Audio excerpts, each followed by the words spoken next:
జాగృతి అధ్యక్షురాలు కల్వకుంట్ల కవిత వరుస ప్రోగ్రామ్స్ తో దూకుడు పెంచారా? ఇక జాగృతి ద్వారానే యాక్టివిటీస్ చేయాలని కవిత డిసైడ్ అయ్యారా? ఆమె చేసే ప్రోగ్రామ్స్ గులాబీ పార్టీని ఓవర్కమ్ చేస్తున్నాయా? జాగృతి ప్రోగ్రామ్స్ తో ప్రజల్లో ఉండాలని కవిత ప్లాన్ రెడీ చేసుకున్నారా? కవిత వరుస కార్యక్రమాల వెనుక ఆంతర్యం ఏమిటో ఈ కథనంలో తెలుసుకుందాం.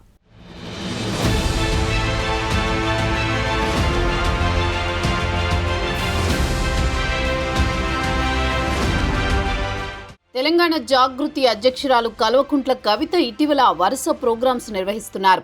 పార్టీ ప్రోగ్రామ్స్ కంటే జాగృతిపైనే ఎక్కువ దృష్టి పెట్టారు. రాష్ట్రంలో ఉన్న సమస్యలను జాగృతి ద్వారానే లేవనెత్తే విధంగా కవిత రూట్ మ్యాప్ రెడీ చేశారు.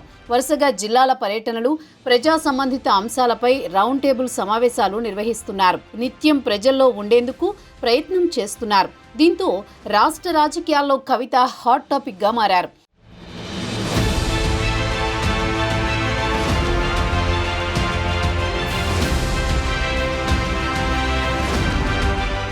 విదేశీ పర్యటనకు వెళ్లి వచ్చాక కవిత బీఆర్ఎస్ పార్టీలో జరుగుతున్న పరిణామాలపై మాట్లాడారు. రజతోత్సవ సభ తర్వాత తాను కేసీఆర్కు రాసిన లేఖ లీక్ కావడంపై కవిత బహిరంగంగానే కామెంట్స్ చేశారు. దీంతో బీఆర్ఎస్ పార్టీలో ఒక్కసారిగా అలజడి రేగింది. రాజకీయ పరిణామాలు వేగంగా మారిపోయాయి. పార్టీ వర్కింగ్ ప్రెసిడెంట్ కవితను ఉద్దేశించి నేరుగా కామెంట్స్ చేయకున్నా పరోక్షంగా మాట్లాడారు. ఎంతటి వారైనా పార్టీ అంతర్గత వ్యవహారాలు బహిరంగంగా మాట్లాడవద్దు అనే హెచ్చరికలు జారీ చేశారు. ఇక అప్పటి నుంచి గులాబీ క్యాడర్ జాగృతితో అంటీ ముట్టనట్టు వ్యవహరిస్తోంది. దీంతో జాగృతి ద్వారానే కవిత ప్రోగ్రామ్స్ నిర్వహిస్తున్నారు.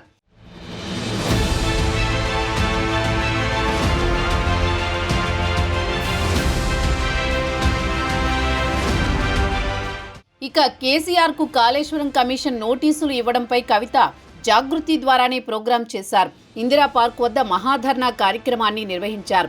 కాళేశ్వరం ప్రాజెక్టు అంశంతో పాటు నీళ్లు, నిధులు అనే అంశంపై రౌండ్ టేబుల్ సమావేశం నిర్వహించారు. భద్రాచలం దగ్గర ఏపీలో విలీనమైన 5 గ్రామ పంచాయతీలు ఉన్నాయి. వీటిని తిరిగి తెలంగాణలో కలపాలని జాగృతి ఆధ్వర్యంలో రౌండ్ టేబుల్ సమావేశం ఏర్పాటు చేశారు.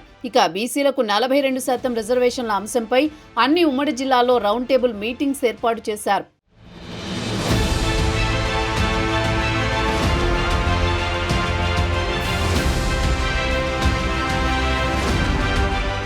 ఇదిలా ఉంటే బీసీలకు కాంగ్రెస్ పార్టీ ఎన్నికల్లో ఇచ్చిన హామీలపై ఒకవైపు బీఆర్ఎస్ మాట్లాడుతోంది.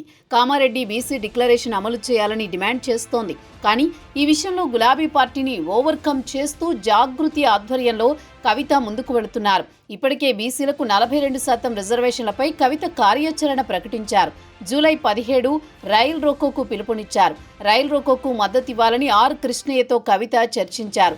ఆర్ కృష్ణయ్య సైతం కవిత పోరాటానికి మద్దతు ఇస్తున్నట్లు తెలిపారు. మరోవైపు రైల్ రోకోకు మద్దతివ్వాలని సిపిఎం కార్యాలయానికి వెళ్లి రాష్ట్ర కార్యదర్శి జాన్ వెస్లీతో కవిత చర్చలు జరిపారు. అలాగే న్యూ డెమోక్రసీ పార్టీతో పాటు ఇతర ప్రజా సంఘాలను సైతం కలిశారు.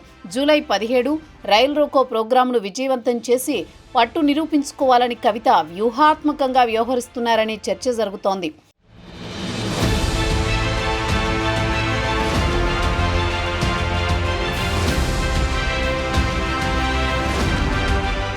మొత్తానికి జాగృతి ద్వారా ఎమ్మెల్సీ కవిత ప్రోగ్రామ్స్ గులాబీ పార్టీని బీట్ చేస్తున్నాయనే టాక్ వినిపిస్తోంది.